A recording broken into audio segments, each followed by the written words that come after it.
bem-vindos a mais um episódio do Mãos em Jogo. E hoje, em um ambiente um pouco diferente, com o patrocínio da EMS, estou aqui para apresentar para vocês um pouco da história da Lívia Ventura, atleta de handebol da seleção brasileira, por muitos anos campeã no cenário nacional. Seja muito bem-vinda ao nosso podcast. Obrigada, doutor. Obrigada pelo convite. Sempre muito especial poder falar do handebol, das experiências, das histórias. Perfeito. Temos também a fisioterapeuta Ana, que cuida bastante da trajetória dos atletas no handebol. Seja muito bem-vinda. Muito obrigado, doutor Lívia, doutora Pauline. Sempre um prazer estar falando de handebol, de prevenção, de ortopedia. Isso é a paixão que temos em comum. Excelente, muito obrigado. E temos a doutora Pauline, que cuida há 11 anos das atletas femininas do esporte, do handebol, nossa seleção brasileira. Seja muito bem-vinda. Obrigada pelo convite. De novo, a paixão aqui dividida com vocês e divulgar o nosso esporte, né? Que é sempre bom. Toda oportunidade que a gente tiver, a gente vai divulgar. E conta pra mim, Lívia, o porquê do handebol? Quando você conheceu o esporte? Como foi o seu primeiro contato?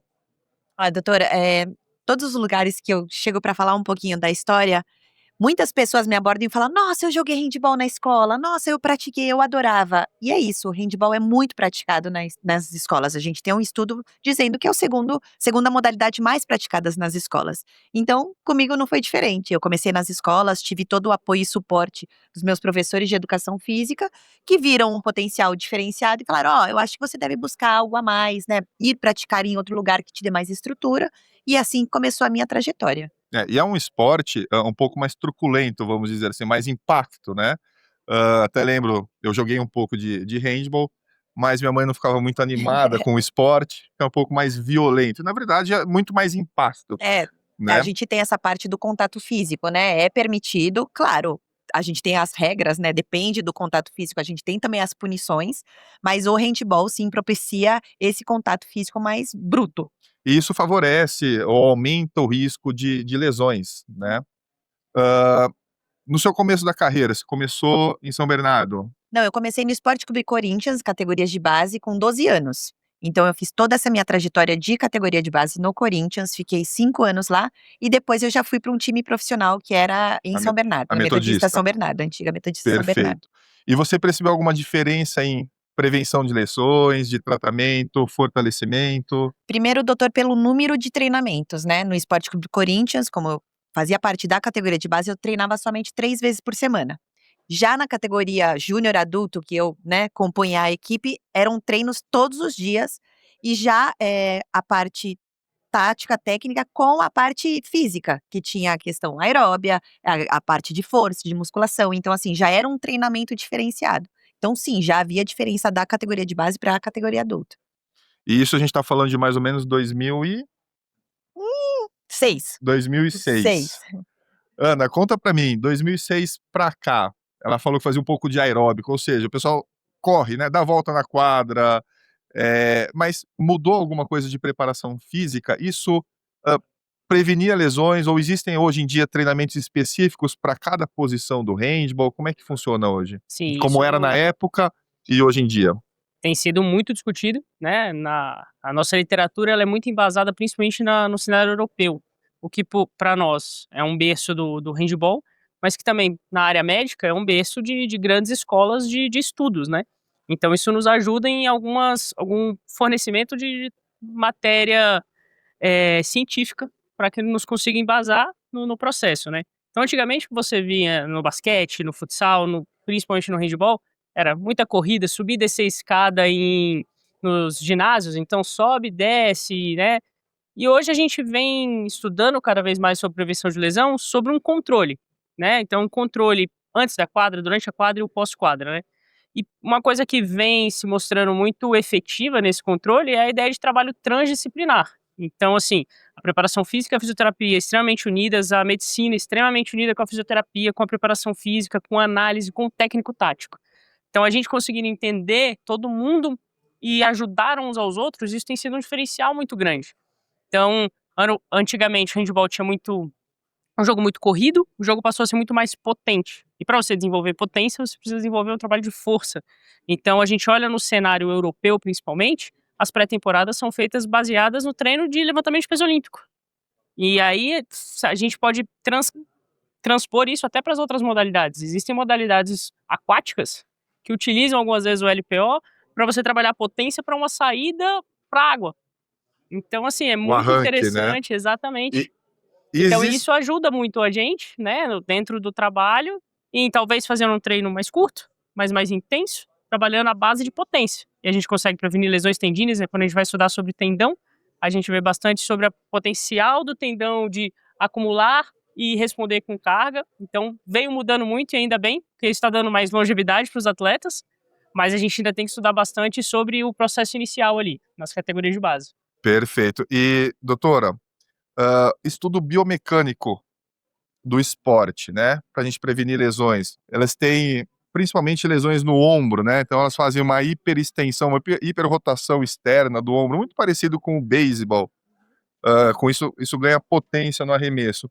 Mas o estudo biomecânico existe no handball para você conseguir diagnosticar lesões. Então a biomecânica do goleiro é diferente do ponta, que é diferente do pivô. O pivô tem muita rotação em cima da perna. Conta um pouquinho pra gente, o que você sabe nessa área?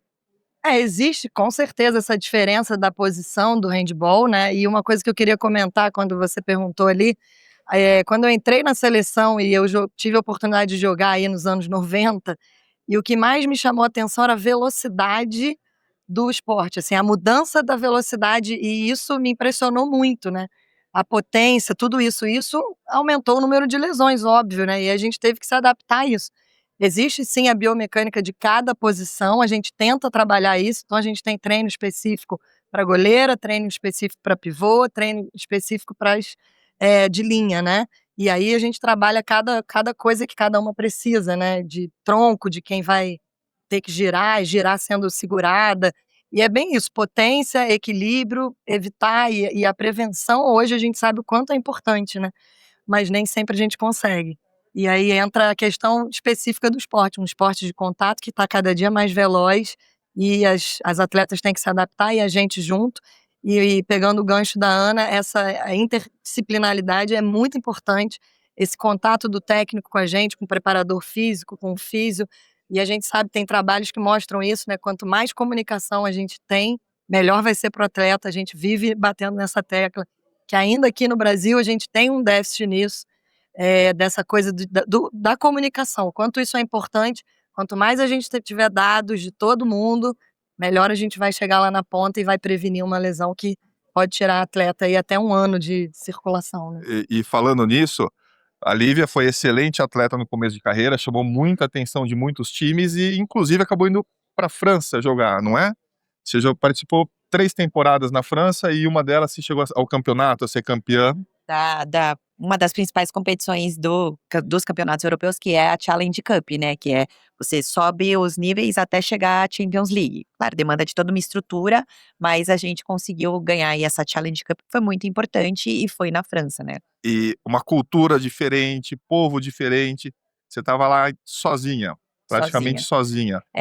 Doutor, o que eu falo, né, que eu tenho uma palavra que descreve muito o esporte para mim é gratidão. Tudo que eu tenho hoje na minha vida foi o esporte, o handball que me proporcionou. Tenho 2 cursos universitários, sou pós-graduada, tive a oportunidade de ir para mais de 25 países, tive a oportunidade de aprender uma nova língua por conta do handball. Então, chegar na França falando só o au revoir e bonjour e sair fluente. Então, assim, são coisas que eu conquistei com o handball e foi muito importante para minha vida. E além dessa cultura da língua que você aprendeu, voltado ao esporte.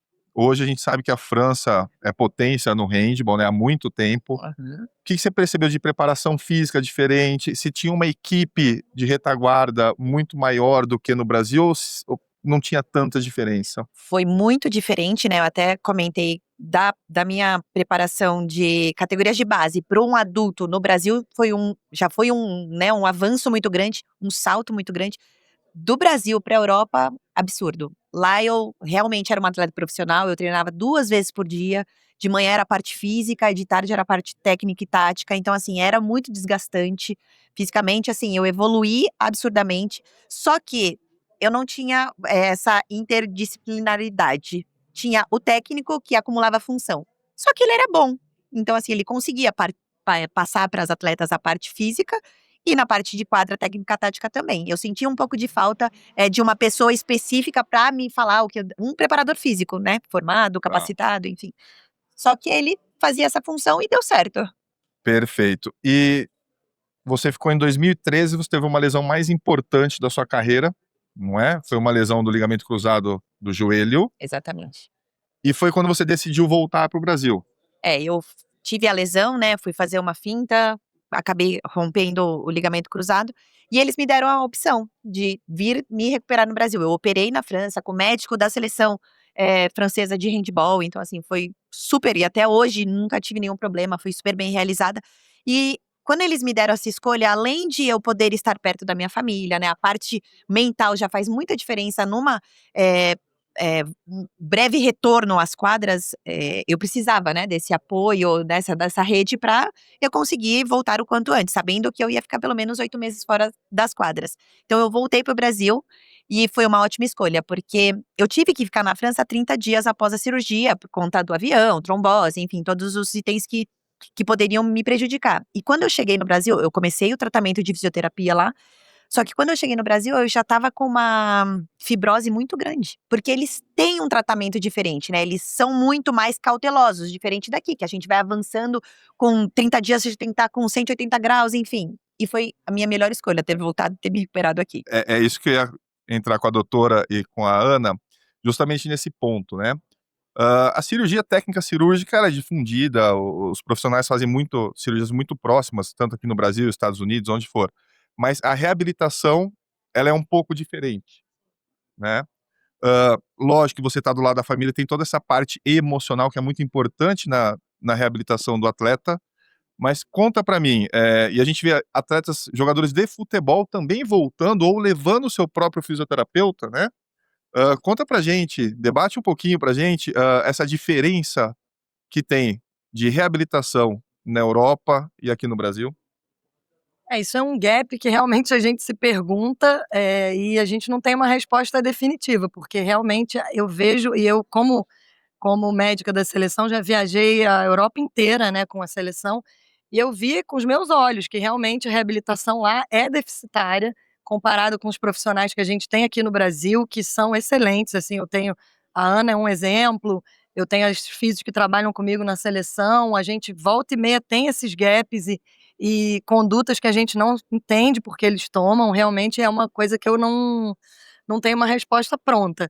E aí entra essa questão de saber que a reabilitação aqui vai ser melhor e o quanto é importante, porque, por exemplo, uma lesão de LCA, a atleta vai ficar 8, 9 meses aqui. Então essa questão emocional é muito importante, né, dela poder, porque às vezes é isso, são 2 períodos de fisioterapia por dia, e ela fica muito, né, fica fragilizada, começa de muleta, toda essa questão que deixa a atleta muito instável emocionalmente. Então ela está no país dela, comendo a comida dela, ela consegue ter esse controle maior quando ela está lá sozinha, acaba ganho de peso, são outras variáveis aí que atrapalham a reabilitação, mas eu realmente bato palma para a fisioterapia aqui brasileira, porque assim, para mim, de todos os lugares que eu já fui, eu tenho certeza que aqui a gente está muito bem assistido e as atletas, acho que 99% opta por vir fazer a reabilitação aqui de qualquer lesão, não só de joelho. As que vão tirar elas aí um tempo maior, elas vêm para cá ou são orientadas pelas físios daqui, fazem online, tentam sempre pegar informações com as nossas físios, com o nosso departamento médico, do que elas podem fazer, porque elas realmente ficam meio sem chão ali naquele momento e não tem esse feedback como deveria ter. Não sei se a Ana concorda comigo. Concordo plenamente. Eu acho que, assim, tem 2 pontos. Um ponto que é o processo a gente escuta de diversos atletas falando, vocês parece que são mais completos. Eu acho que lá fora existe uma fragmentação no processo educacional dentro da fisioterapia. Então você tem o osteopata, você tem o athletic training, você tem o terapeuta manual. Então é mais segregado, né, o processo de formação dos profissionais. Então, às vezes é difícil ter um, então imagina ter 2, 3. E aí eu tive a oportunidade de, em 2010, estar na UBC em Vancouver. Passei uma temporada lá, vendo um pouco, acompanhando na época o futebol americano. E assim, o feedback que eu recebi da época dos professores você é muito criativa.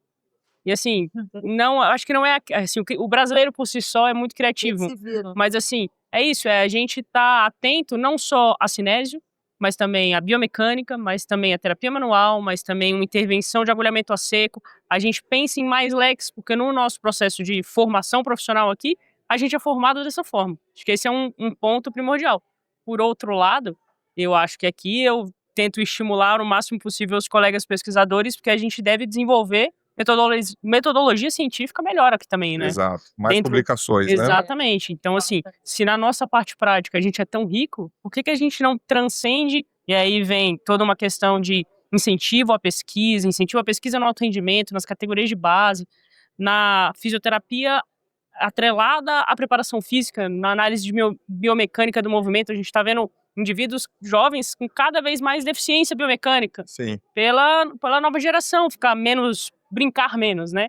Então, assim, é uma falha que eu acho que nós temos e que se a gente conseguir em algum momento somar essas duas vertentes, aí a gente se torna uma potência ainda maior e junto com a preparação física, junto com a medicina, aí eu acho que a gente só tem a ganhar, né? O esporte e os profissionais. O convite para a MS investir no handball e nessa. Porque a É gente uma viu boa. hoje, né? A gente viu hoje o quanto é caro. Exato. É caro a gente ter pesquisa. E a gente está num país que tem déficit em coisas muito básicas. E aí a pesquisa fica em segundo plano. Acho que é. E, Lívia, bom, você ficou 9 meses, 10 meses aqui em tratamento para recuperar, tentar voltar em alto rendimento. E imagino que muita coisa se passou pela cabeça, mesmo você estando com esse apoio familiar, com apoio de amigos. Lógico, deve bater na cabeça. Será que eu vou voltar em alto rendimento ou não? Como é que foi esse momento para você? Porque depois você chegou até a seleção brasileira, né? Chegou à Olimpíada de Tóquio. Mas como que foi esse momento difícil? Muita gente aí tá assistindo o nosso podcast, tá entrando, querendo ser um atleta de alto rendimento, às vezes se recuperando de uma lesão. Conta pra gente como é que é esse momento na cabeça de um atleta profissional. Doutor, eu acho que para todos os atletas a parte mais difícil, com certeza, são as partes das lesões. Mas, ao mesmo tempo, é onde você consegue conquistar outras qualidades, como a resiliência, né, a força, você colocar em prática os seus objetivos. Então, assim, aconteceu a lesão, passei pela cirurgia, agora é um próximo passo. Se eu quisesse, né, voltar ao alto rendimento, eu tinha que me preparar, me condicionar a isso. E foi isso que eu fiz. Eu me preparei, eu tive a oportunidade de voltar para o Brasil, fiz toda a reabilitação aqui e já pensando em grandes objetivos. Só que nesse momento, quando eu voltei para o Brasil, eu comecei a estagiar numa agência de marketing esportivo, por conta das minhas formações, do network, enfim.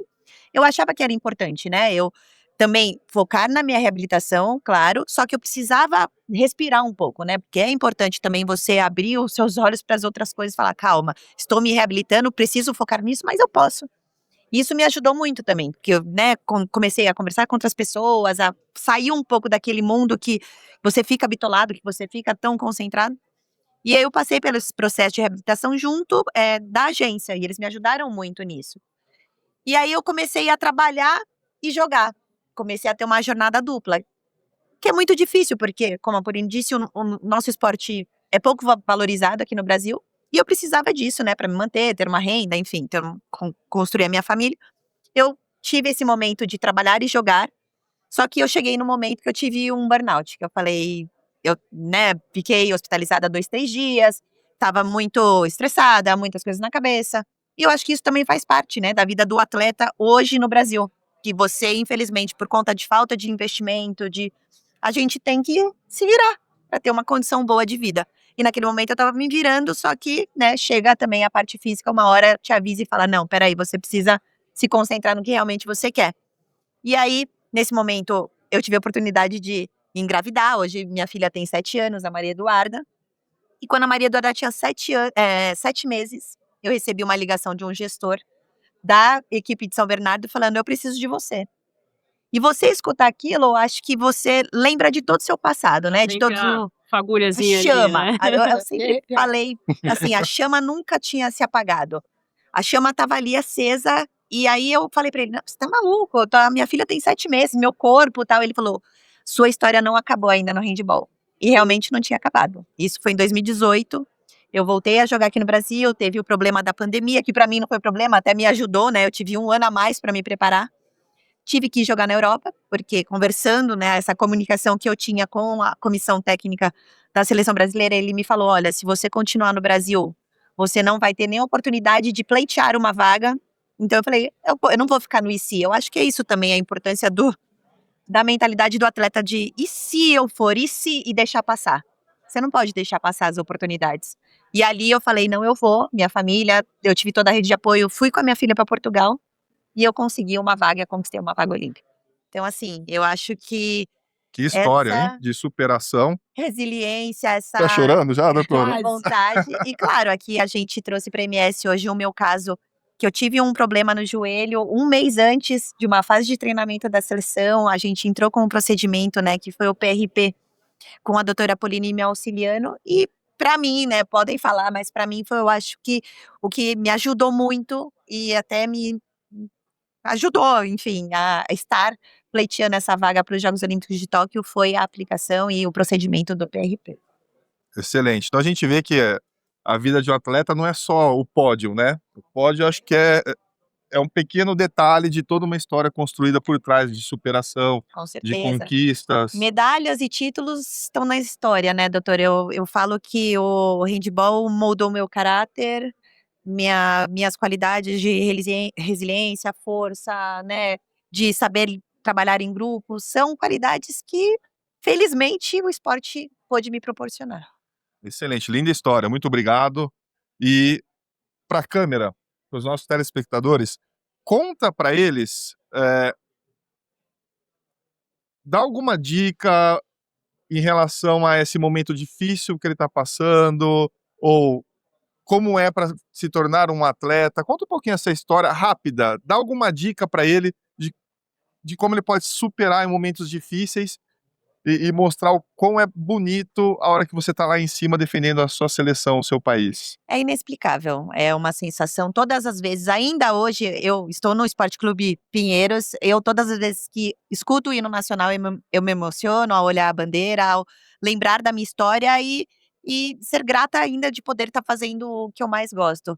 Quero muito agradecer toda a estrutura que eu tenho hoje, né, até a medicina, porque hoje eu tenho 38 anos, então assim, a longevidade no esporte vem aumentando a cada dia.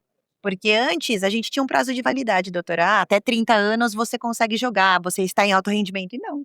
Tudo bem, estou quebrando um paradigma por ser mulher, por ser mãe, por ser atleta com 38 anos. E é possível. Se você tem o comprometimento, a vontade e querer estar ali fazendo parte daquele contexto ainda. É possível, só depende de você, das suas atitudes, do quanto você está comprometido para isso. Então, para mim, essa história é em relação mesmo ao que você quer para sua vida. Eu agradeço muito.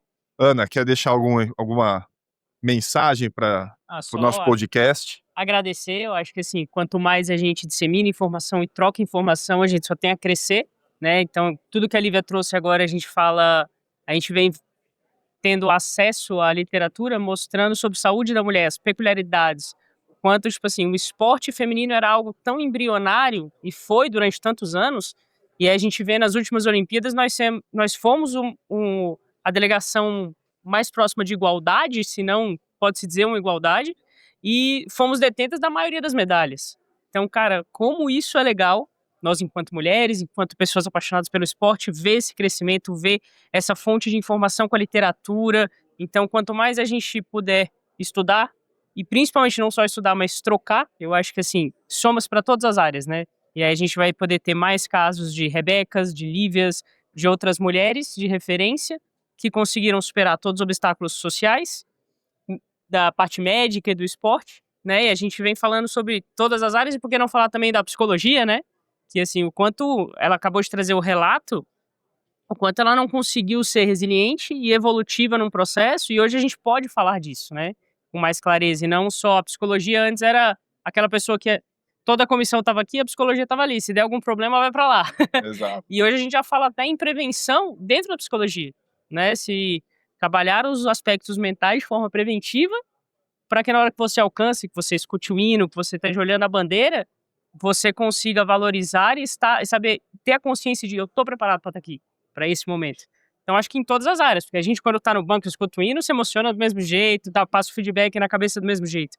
Então, acho que esse processo é trans, né? Ele no sentido de transcender todas as áreas, desde o atleta, desde a formação das pessoas, né? Pauline, quer deixar uma mensagem pro nosso podcast? Quero. Minha mensagem é a seguinte: quem quiser, quem pensa em trabalhar com alto rendimento, eu estava aqui pensando na minha história, vou ser sucinta. A gente também tem que abrir mão de muita coisa, assim como o atleta. Eu bato palma para os atletas, porque é muita renúncia, e quem também está trabalhando com atleta também tem que fazer essa renúncia. Eu vejo aí as novas gerações não querendo participar, e é isso, você também vai deixar de ter um aniversário.